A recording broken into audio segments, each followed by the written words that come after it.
shan nooco dumara ka mid guursan shahbaradu waa gabadha indhaha buluug gaale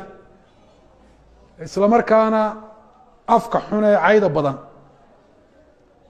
waa yahay lahbarana guursan dharar iyo dhuubniba isku darsatay udub soconaya wey walaa nahbarana guursan nahbaraduna gaabni iyo foolxuba isku darsatay taana guursan walaa haydarana nahbara waa alcajuus almudbira wey waa islaam daba jeedisay islaam dhuran badanna way idhahdaan habarnima iyo hadal badnaan bay isku darsatay ta afraad waa haydaraha guursano waa ta gaabni iyo foolxuma isku darsatay ta shanaadna waa lafuutan meel bay ku maqanta oo qalbigeedu ku jeedaayo waa daat lwalad min gayrika caruur nin kale